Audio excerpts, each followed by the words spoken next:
History holds the answers, or does it? From forgotten maps to ancient secrets buried in plain sight, the world's greatest mysteries remain unsolved, and the truth lies hidden, waiting for you to uncover it. Please like, share, and subscribe. Histories, Mysteries, and Conspiracies. Season 2, Unraveling the Unknown. Where the past isn't just a story, it's a puzzle. Are you ready to piece it together? What you leave behind is not what is engraved in stone monuments, but what is woven into the lives of others. Pericles. Where myth and reality intertwine, petrification stands as a symbol of divine wrath, eternal punishment, and timeless intrigue. From the cursed gaze of Medusa to whispers of real-world petrified relics, the power to turn living things to stone has fascinated humanity for centuries. But is this extraordinary concept merely a poetic metaphor, or is there something deeper behind the stories? Today, we delve into the mystery of petrification, exploring ancient myths and the echoes they leave in our world. Ovid was a Roman poet who lived during the reign of Augustus, is most famous for the Metamorphoses. In the realm of Greek mythology, few figures are as haunting as Medusa. Once a mortal woman, Medusa fell victim to the wrath of Athena, goddess of wisdom and war. Depending on the version of the tale, her transformation into a gorgon, a creature with snakes for hair and a petrifying gaze, was either a punishment for desecrating Athena's temple or a tragic consequence of divine cruelty. Medusa's ability to turn anyone who met her gaze to stone transformed her into a symbol, both horrific and awe-inspiring. Ovid's Metamorphoses captures this tale vividly, preserving the details of Medusa's power and its implications. Her gaze turned flesh into lifeless statues, an embodiment of divine wrath and the eternal struggle between mortals and gods. But the tragedy doesn't end with Medusa.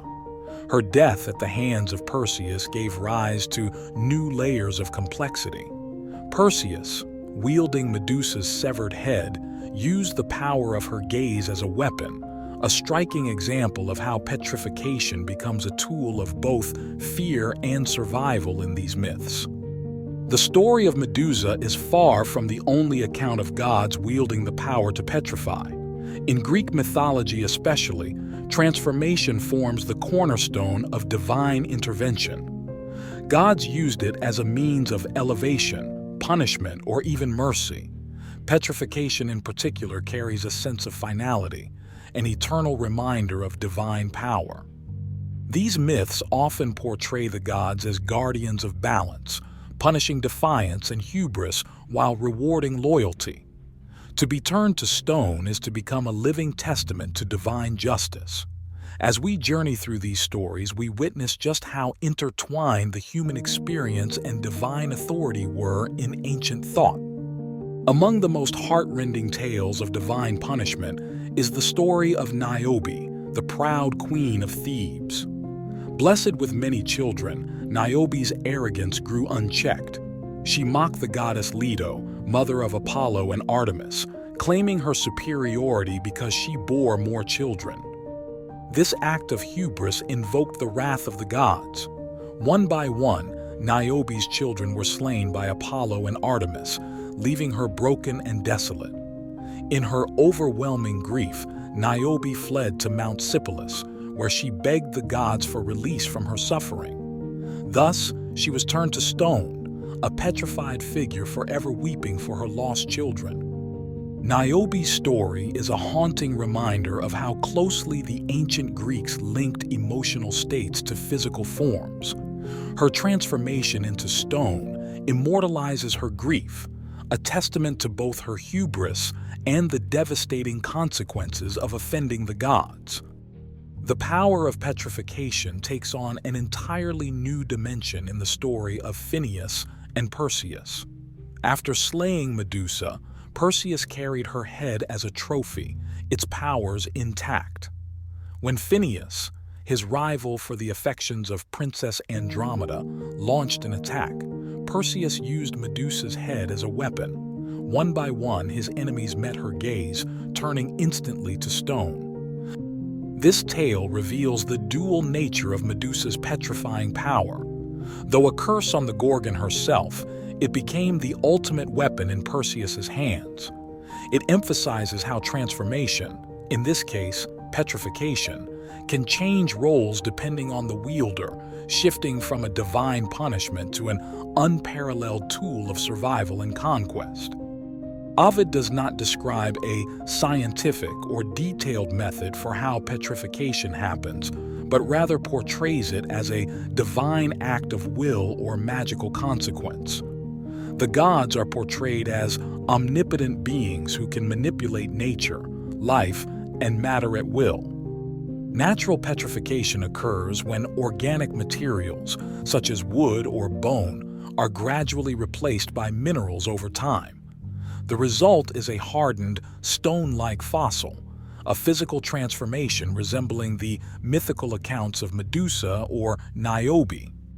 Most people think that fossilized wood buried in rock strata must have taken thousands, if not millions, of years to petrify. Such thinking is erroneous, since it has been repeatedly demonstrated that petrification can and does occur rapidly. Petrification is the process of artificially turning organic material into stone in a laboratory setting by mimicking the natural process of petrification, where minerals slowly replace the organic matter, essentially turning it to stone. This is usually achieved by soaking the material in a concentrated mineral solution, most commonly a silica solution, which fills the cell spaces as the organic material dissolves, effectively creating a stone-like replica. Petrification is recounted in Homer's Odyssey that the god Poseidon turned a ship of the Phoenicians into stone in punishment for their having helped his foe Odysseus. With one blow from the flat of his hand, he turned the ship into stone and rooted her to the sea bottom. In classical times, the small island of Ponticonisi off Corcyra, Corfu was identified as this petrified ship. Norse mythology, too, echoes petrification stories like the trolls of Norway. There are legends of trolls petrified in daylight, with natural rock formations like the Troll's Tongue, Trolltunga, and Trollstigen attributed to this phenomenon. Celtic legends, like the story of the Giant's Causeway in Ireland, describe a battle between giants. The basalt columns are said to be remnants of the defeated giant Finn McCool, who was petrified by the forces of nature or divine power. For centuries, myths like these have enthralled audiences, but they pose an important question. Are these stories purely the product of imagination, or do they reflect an ancient interpretation of real phenomena? Petrification myths share a common theme, turning living beings into stone as a result of divine intervention. But across the world, archaeologists have discovered petrified relics that blur the line between myth and reality. Fossilized plants, animals, tools, and even ancient human footprints remind us that the natural world has its own processes, capable of creating stone people. Could these myths then be inspired by ancient encounters with petrified remains? Did early storytellers marvel at these natural phenomena and, in their awe, attribute them to divine forces? These are the questions that keep mythology enthusiasts captivated. The beauty of petrification myths lies in their ability to bridge imagination and reality. On one hand, they offer explanations rooted in human creativity, tales of gods manifesting their will, of hubris punished, and lessons eternalized in stone. On the other, they hint at humanity's long-standing fascination with the mysteries of the natural world. Perhaps petrification myths were born from a convergence of these ideas. Ancient civilizations, encountering fossils or petrified objects, may have sought to rationalize such phenomena. But rather than scientific methods, they turned to the divine, creating stories that explained what they didn't yet understand. These stories endure because they touch on universal themes: the power of transformation, the consequences of pride, and humanity's enduring curiosity about the unknown. They capture the delicate interplay between imagination and reality, weaving tales that resonate even millennia later. Yet they also beg the question: are myths simply metaphors, or are they echoes of ancient truths? Archaeological discoveries of petrified relics invite us to see these stories in a new light, where science and storytelling converge. Are these petrified remains of history gone by?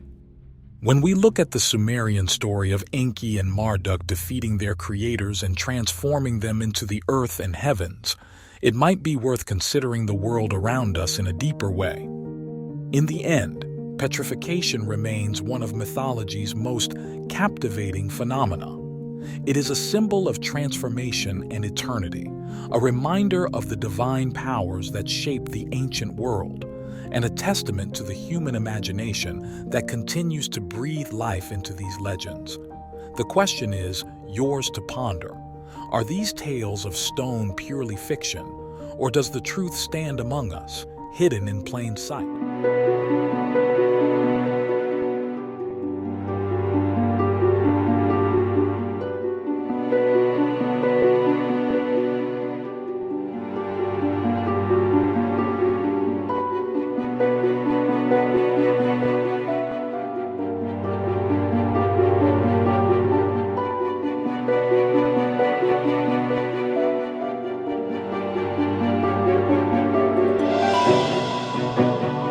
Bravo.